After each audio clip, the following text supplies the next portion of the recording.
Hey, Stan Willis and Bill O'Reilly in the At Your Beck and Call segment. Tonight, the very controversial Glenn Beck is out of the country right now at an undisclosed location. Now, I know where he is, but even if you waterboarded me, I wouldn't say. Before he left, however, we had a chat. All right, here's Beck, and I've been watching your show. It pains me to do it, but I've been watching your show this week. And you're spending a lot of time correcting misinformation brought about by your critics, and I'm wondering why bother? Because I think it's important to set the record straight, not for them, because they're going to continue to smear. But I think if we continue to show the American people, this is what I said, right? This is what the administration said, and not about the facts, but about me. And then here's what's happened in the last few months that proves me correct. All right, is it all about, though, putting the Obama administration down, or are you trying to get the left wing, the entire left wing? Because they're pretty much the people that are coming after you. Well, yeah.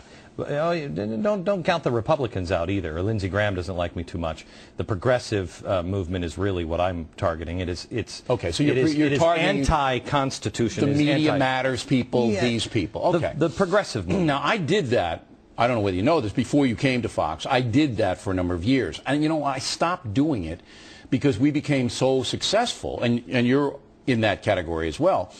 Unless it's really an egregious thing. Yeah. Okay? I just ignore they're bugs to me. Oh, no. I'm not doing it for that. I'm not doing it. I could care less about what they say. Couldn't care less. Yes, thank you. Couldn't care less. Couldn't care less. Here is the... this is what it's going to be like on the road with you, isn't it? It's going to be worse, Beck. You make one mistake, just a nightmare. I'm going to tear your throat out. So I couldn't care less about them. Right. The reason why I did it this week is to, A, show that is just to distract you from what the real fact is. Okay, and so B, you can reinforce the facts. To show the pattern. It's easy to say. What pattern is it again? The pattern is, here's somebody speaks the truth, they try to destroy them. They trash and then they do what that person was telling. Okay. So I'm trying to discredit the discreditors as a distraction, because that's important. Once the American people realize, oh my gosh, none of that is true from these sources, then... But I think they've realized it, and I'll tell you what. The left-wing radio outlets, down the drain. Left-wing television, down the drain, no matter how they try to prop it up. There really isn't anybody, even guys like Stewart and Colbert, they're only getting 1 million viewers a night. No, I understand that. It's over for them. They have no outlets. I agree with you. All right. When you heard about the underwear bomber on Christmas Day, what was the first thing that popped into your mind? Ow, that had to hurt. About him? You sympathize with him? No, I was just thinking, who does that? I mean, you're blowing yourself up. I don't think I start with in that area. Pants. I don't. Maybe it's just me. Okay, so you had a man reaction. Ow! You had a men's health reaction. Don't you ever see like movies where, you know, they get kicked in the groin and you're like, ow? As a man, you're just, ow. I heard that was your reaction. Well, yes. No Al-Qaeda. No, how did he get on a plane? That was immediate. I was like, ow, that hurt. It was a physiological reaction. Yes. Okay. All right. You're a regular guy, and I'm sure you're not alone. On the ow, that hurts part. You know, I saw your talking points on Wednesday where you were talking about you know, how Al-Qaeda is going to bring down the Obama administration. Could. I will tell you that I agree with you, as long as we have the caveat there that if you're failing every time, it's just going to death by 1,000 paper cuts. That's right. But the minute they start shooting people in malls, the minute they blow some building up, the minute they blow up an air, it's over.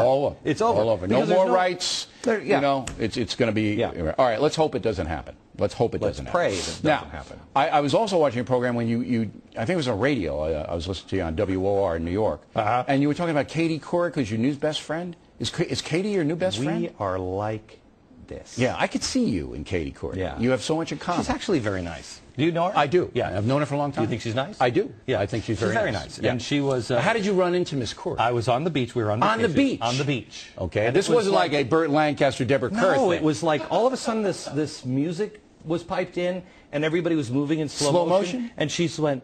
Glenn. It was like 10. It was like Bo Derek. Exactly. And she was Bo. And she was running toward you on the beach. I saw me as Bo. I said, which is you the reason really, why the movie's called. You really were out in the sun a long time, weren't you? I was listening. Wow. So I didn't recognize her because I don't usually. You didn't recognize Katie Couric. I don't usually think of Katie Couric in a swimsuit, you know, and you didn't recognize her. No, I didn't. So what did you say? Get lost, I'm lady? like, what are you? No, so you know, I said, hey, Katie, how are you? We talked, but then she was actually staying in a house right next to us, and she had this big New Year's Eve party. There were like 50 people over at her house. Yeah. Not you. I mean, she knew I was staying right there. Next to her. And so... Did she send over I thought about, you know, but I only do this at the White House. I thought about crashing the party. You should have. Well, I thought about it. Did she send over a plate or anything? No, she didn't. No food? She didn't, no. We stood at the gate like this for a while. And then I decided that I'm just going to put on a wife-beater T-shirt, and then I'll get a can of, you know, near beer because I don't drink. So I'll get a can of near beer, and I just stood at the fence all night. And I just went, keep it down, Couric, we're watching cops over here. Yeah. And that was great. And you wonder why the mainstream press loathes you. You wonder why you weren't invited. Should we have a loathe off? Okay. Finally, you have a big announcement. A Bold Fresh tour is at the end of January. Going to Tampa. We're going to Charleston, South Carolina. We're going to Norfolk, Virginia. It's sold out everywhere. Right. Now, Norfolk, Virginia, do you believe you could have your part down by then? Yes, I'm going to try. All right, so what's the announcement? It's going to be carried in movie theaters. Really? I think 500. He deserves an Emmy. Really? Yes. Like I'm telling him this for the first time. 500 movie theaters or 400 movie theaters all across the country. That's Saturday, January 30th. What a memory. I just said that only once. I'm a professional. That is incredible. Yeah. So, in the smaller venues that we can't get to around the country, they're going to have movie theaters that show us live. We'll be in Norfolk, Virginia. We're going to do what we do, which is frightening. But we're going to send Katie Couric free tickets to one of the theaters to see us. Really? Yeah. She's going to love that. She'll be the one in Chelsea, New York, just all by herself. These guys are big great. Popcorn, you know. Love these guys. Glenn Beck, everybody. Happy New Year.